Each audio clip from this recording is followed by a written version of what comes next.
షుబ్లి గారు గతంలో మంత్రులను కూడా చూసాము. ఈ రోజున దావోస్ పర్యటనలో తన పుట్టినరోజు సైతం లెక్క చేయకుండా ఏదైతే యువతకి మాట ఇచ్చారో, లేదా కూటమి ప్రభుత్వం నుంచి ఉద్యోగాల రూపకల్పన ఏదైతే చేస్తామని చెప్పారో దానికి అనుగుణంగా ఈ రోజు దావోస్ పర్యటనలో బిజీగా షెడ్యూల్ గడుపుతున్నారు లోకేష్ గారు. ఆయన పుట్టినరోజు సందర్భంగా ఈ రోజు ఆయన గురించి మీ మాటల్లో ఎలా చూడాలి? అంటే ఒక యువ నాయకుడిగా మీరు కూడా మైనారిటీల హక్కులకు సంబంధించి పోరాడుతున్న తీరు కానివ్వండి, యువతకు ఈ రోజున కూటమి ప్రభుత్వం నుంచి వస్తున్న సహకారం కానివ్వండి, ఎలా చూడాలంటారు? ఈ లోకేష్ గారు కానివ్వండి, అదే ముఖ్యమంత్రి గారు 7-10 వయసులో కూడా దావోస్ పర్యటన. ఆయన ఫ్యూచర్ ఆఫ్ ఆంధ్రప్రదేశ్గా ముందుకు వెళ్ళాలని చెప్పేసి, అదేవిధంగా ఏదైతే 20 లక్షల ఉద్యోగాలు మేము కల్పిస్తామని చెప్పేసి ఆయన ఒక వాగ్దానం చేసి, ఆ వాగ్దానాన్ని అమలు చేయడానికి శతవిధాలుగా ఆయన ఏదైతే ప్రయత్నం చేస్తున్నారో, దానికి మైనార్టీ హక్కుల పరిరక్షణ సమితిగా ఖచ్చితంగా ఆయనకి చెదురువాదుడుగా మేము ఉండటానికి మేము సిద్ధంగా ఉన్నాం. అటువంటి నాయకుడు, ఎందుకంటే యువకులు రాజకీయాల్లోకి రావాలి, సెకండ్ జనరేషన్ అనేది ఉండాలి, ఆ జనరేషన్ గ్యాప్ అనేది ఉండకూడదు అని చెప్పేసి మనం అనేక సార్లు అనుకుంటుంటాం. అటువంటి తరుణంలో నారా లోకేష్ గారి లాగా ఆయన ఏదైతే నియోజకవర్గం ఉందో ఆ నియోజకవర్గం సైతం కూడా, అంటే అసలు మంగళగిరి అనేది తెలుగుదేశం పార్టీకి కంచుకోట లాంటిది కాదు, కానీ అటువంటి నియోజకవర్గాన్ని తనకు అనుకూలంగా మలుచుకొని ఒక పట్టు వదలని విక్రమార్కుడిలాగా దానిపై పనిచేసి అక్కడ గెలిచి బయటపడటం అనేది నిజంగా అంతవరకే కాకుండా 1,00,000 సభ్యత్వాలు కూడాను అక్కడి నుంచి ఇచ్చేశారు. ప్లస్ 1 crore ఆల్మోస్ట్ సభ్యత్వాలన్నీ కూడాను దాటినాయి. ఇదన్నీ చూస్తుంటే ఏంటంటే ఖచ్చితంగా నారా లోకేష్ గారు ఒక మంచి ఒక వీవ్తో ఆయన ఒక మంచి రోడ్ మ్యాప్తో ఆయన ముందుకు వెళ్తున్నారని స్పష్టంగా అవుతుంది. ఈరోజు ఎంతమంది తన పుట్టినరోజు వేడుకలు ఉంటే కనుక ఫ్యామిలీతో పాటు గడపాలని చెప్పేసి, లేకపోతే ఫ్యామిలీకి సమయం కేటాయించాలి అని చెప్పేసి ప్రతి ఒక్కరు కూడాను అనుకుంటారు. కానీ అటువంటిది కాకుండా ఈరోజు కూడాను ఆయన దావోస్లో ఉండి ఆంధ్ర రాష్ట్ర భవిష్యత్తు కోసం, ఆంధ్ర రాష్ట్రంలో ఉన్నటువంటి యువత కి ఏదైతే ఉద్యోగ కల్పన కోసం, ఏదైతే పెట్టుబడులను ఆకర్షించడానికి దావోస్ పర్యటనకి వెళ్ళారో ఆ పర్యటనలో ఆయన చేస్తున్నటువంటి కృషి నిజంగా అభినందనీయం. అదేవిధంగా ఇప్పుడు మన గౌరవ ముఖ్యమంత్రి వర్యులు నారా చంద్రబాబు నాయుడు గారి గురించి నేను ఒక ఫోటో ఒకటి చూశానండి దావోస్ది. అక్కడ మన తెలంగాణ సీఎం గారిని కలిసినప్పుడు మంత్రి గారిని, దాని తర్వాత మన లోకేష్ గారు, దాని తర్వాత ఇంకా మన కేంద్ర మంత్రి వీళ్ళందరూ కూడాను ఉన్నారు. ఆ ఫోటోలో అందరూ కూడాను జాకెట్లు ధరించి అక్కడ ఉన్నటువంటి -3, -4, -5 టెంపరేచర్ని తట్టుకోవడానికి జాకెట్లు ధరించి చాలా అంటే పకడ్బందీగా ఉన్నారు. కానీ మన గౌరవ ముఖ్యమంత్రి వర్యులు నారా చంద్రబాబు నాయుడు గారిని చూస్తే మటుకు నిజంగా నాకు చాలా ఆశ్చర్యం వేసింది. నేనైతే మనసులో ఒకటే అనుకున్నాను, మాషాల్లా తబారకల్లా, దృష్టి తగలకూడదు పెద్ద ఆయనకి అని చెప్పేసి. ఎందుకంటే వయస్సు అనేది నంబర్ మాత్రమే అని చెప్పేసి ఆయన చెప్పి, అది చెప్పడం కాకుండా దాన్ని నిజంగా దాన్ని ఆయన అమలు చేసి చూపిస్తున్నారు. అంటే ఈ విధంగా ఆయన చేస్తున్నటువంటి కృషి నిజంగా చాలా అభినందనీయము. అదేవిధంగా మీరు చూసుకుంటే కనుక ఎక్కడ ఎటువంటి సమస్య వచ్చినా కానీ నారా లోకేష్ గారు వెంటనే ఎక్స్ ద్వారా కానివ్వండి, లేకపోతే సోషల్ మీడియా మాధ్యమం ద్వారా కానివ్వండి, ఫేస్బుక్ ద్వారా కానివ్వండి, వాట్సాప్ ద్వారా కానివ్వండి, ఏ ఒక్క సమస్య వచ్చినా కానీ ఆయన దృష్టికి తీసుకెళ్ళంగానే ఇమ్మీడియట్గా ఆయన దానిపై రెస్పాండ్ అవుతున్నారు. మస్కెట్లో కడపకి చెందినటువంటి ఒక వ్యక్తి మృతి చెందారు అని చెప్పేసి, చాలా చిన్న వయసు అవుతుంది, అరౌండ్ 30 years ఉంటాయి, కార్డియాక్ అరెస్ట్ వల్ల పోయారండి అని చెప్పేసి జస్ట్ ఎక్స్లో నేను పోస్ట్ చేస్తే ఇమ్మీడియట్గా దాన్ని రీపోస్ట్ చేసి మా టీం దీనికి చూస్తుంది అని చెప్పేసి చెప్పారు. అదేవిధంగా ఇమ్మీడియట్గా మళ్ళీ టీం మొత్తము, దాని తర్వాత మనం అందరం కూడాను సహకారంతో ఆ డెడ్ బాడీని రిటర్న్ ఇండియాకి తీసుకొని రావడంలో సఫలీకృతమయ్యారు. అంటే ఈ విధంగా ఏంటంటే ఏదైతే సోషల్ మీడియా మాధ్యమం ఉందో ఈ మాధ్యమం ద్వారా కూడాను ప్రజలతో దగ్గరకయ్యి వాళ్ళ యొక్క సమస్యలను ఏ రకంగా పరిష్కారం చేయాలి అని చెప్పేసి కూడాను ఆయన ఆలోచిస్తున్నటువంటి తీరు, ఆయన స్పందిస్తున్నటువంటి తీరు నిజంగా ఒక నాయకుడికి కావాల్సినటువంటి లక్షణం. అది ఖచ్చితంగా ఒక మంచి ఫ్యూచర్, మంచి భవిష్యత్తు ఉంటుంది అని చెప్పేసి ఆశించవచ్చు. సో ఈ రోజున అంటే గత ప్రభుత్వం కూడా ఒకసారి నెమరేసుకుంటే సార్, అప్పట్లో ఆయన అక్కడ చాలా -°C ఉష్ణోగ్రతలు ఉంటాయి, మనం వెళ్ళి కూడా ఉపయోగం లేదని అప్పుడు కోడిగుడ్లు ముఖ్యమంత్రి గారు అయితే అసలు క్వశ్చన్ అడిగితే ఇట్స్ వెరీ లెంతీ క్వశ్చన్ అని చెప్పి ఆయన బెత్తర చూపులు కానివ్వండి, అప్పటి ముఖ్యమంత్రి గారు కనీసం ఇప్పటికైనా తెలుసుకోకపోగా అసలు 2047 అనే దాన్ని ఒక ఎగతాళి చేస్తూ అసలు అప్పుడు దాకిన బతుకుంటాడని మాట్లాడే మాటలు ఎలా చూడాలి సార్ ఆయన? ఎగతాళి చేస్తున్న వాళ్ళ గురించి పట్టించుకోవాల్సినటువంటి అవసరం ఏమాత్రం లేదు. నేను ఒకటి చెప్తానండి. విజన్ 2020 అన్నారు, ఎగతాళి చేశారు, చేయలేదా? చేశారు. వ్యవసాయం వేస్ట్ అన్నారు అని చెప్పేసి దాన్ని పెద్ద కాంట్రవర్సీ చేసే ప్రయత్నం చేశారు.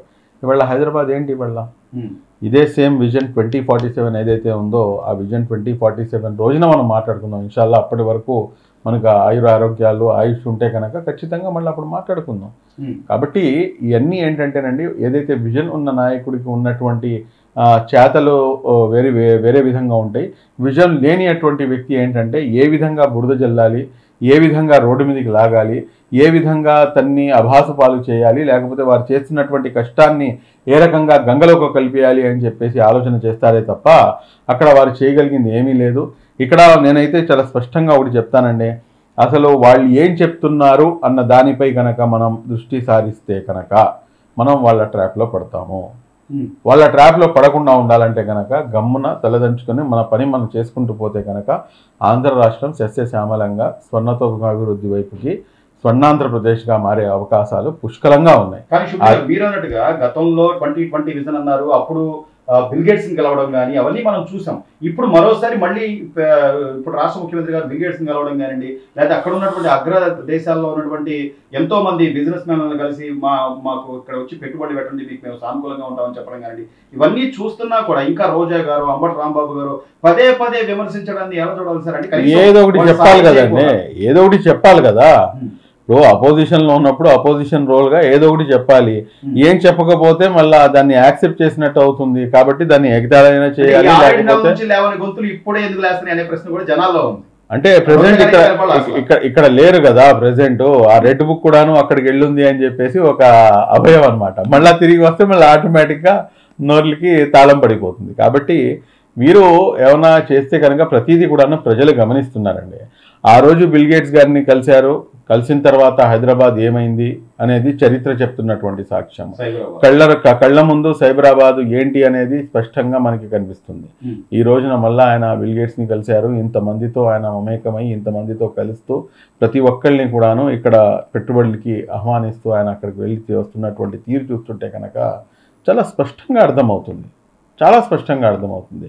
డెఫినెట్లీ ఇది ఒక ఏంటంటే 2047 ఏదైతే విజన్ ఉందో ఆ విజన్ 100% ఫుల్ఫిల్ అవుతుంది అని చెప్పేసి క్లియర్ కట్గా మన కళ్ళ ముందు కనిపిస్తున్నటువంటి నగ్న సత్యం. సో చివరిగా శుభ్లి గారు, ఈ రోజున అమరావతి డెవలప్మెంట్కి సంబంధించి అమరావతిలో జరుగుతున్న పనులు కానివ్వండి, దానికి కేటాయిస్తున్న నిధులు కానివ్వండి, రైల్వే జోన్ అని కానివ్వండి, మరోవైపు విశాఖ ఉక్కు ఆంధ్రుల హక్కు ఏదైతే ఉందో గత కొంతకాలంగా చేస్తున్న ఉద్యోగుల వాళ్ళ ఉద్యమం కానివ్వండి, వాళ్ళ నిరసన కానివ్వండి, ఈరోజు కేంద్ర ప్రభుత్వం నుంచి కొంత నిధులైన విడుదల అవ్వడం, ఇవన్నీ చూస్తుంటే గతంలో జగన్మోహన్ రెడ్డి గారు ఏమి చేయలేకపోయారు, చంద్రబాబు గారు వస్తే ఏం చేస్తారు అనేది కళ్ళకు కడుతుందంటారా? 100% కళ్ళకి కనిపిస్తుంది కదండి. అప్పుడు జరిగింది ఏంటి, ఇప్పుడు జరిగింది ఏమిటి? అప్పట్లో ఏం జరిగింది అంటే ఏదైతే రైతు బజార్ ఉందో అదేవిధంగా మీరు చూసుకుంటే కనుక కమ్యూనిటీ హాల్స్ ఉన్నాయో, దాని తర్వాత కనుక మీరు చూసుకుంటే కనుక స్కూల్స్ ఉన్నాయో, దాని తర్వాత గ్రౌండ్స్ ఉన్నాయో, ఎగ్జిబిషన్ గ్రౌండ్స్ ఉన్నాయో, కలెక్టర్ ఆఫీసులు సైతం కూడాను తాకట్టు పెట్టేసి డబ్బులు తీసుకొచ్చుకొని దానికి అప్పుగా వాడుకున్నటువంటి పరిస్థితి.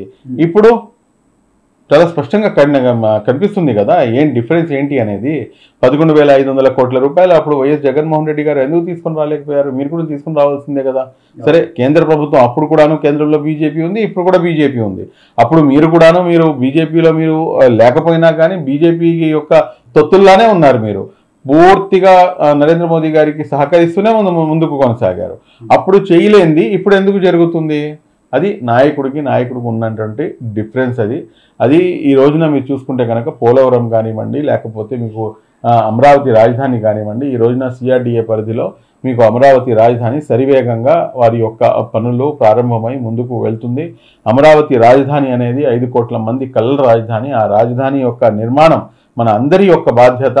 ఆ యొక్క పనిలో నిమగ్నమైనటువంటి ప్రతి ఒక్కరిని కూడాను సహకరించాల్సినటువంటి బాధ్యత ఆంధ్ర రాష్ట్రంలో ఉన్నటువంటి 5 కోట్ల మంది ప్రజానికంది అని చెప్పి నేను తెలియజేస్తాను. శుభ్లి గారు, అంటే అధికారంలోకి వచ్చిన తర్వాత చంద్రబాబు నాయుడు గారు ప్రతిదీ కూడా ఆచితూచి ఆయన ఇచ్చిన హామీలను ఒక్కొక్కటి నెరవేర్చుకుంటూ వస్తున్నారు. కానీ ఇప్పుడున్న ప్రతిపక్ష నాయకులు అయితే, ప్రతిపక్షం కూడా అనడానికి లేదు, వాళ్ళు 11 మందే కాబట్టి, కానీ వాళ్ళు పదే పదే విమర్శించే దానికే ముందుంటున్నారు. కేవలం బూటకపు హామీలు ఇచ్చి ప్రజలను నమ్మించి మోసం చేసి గెలిచారు.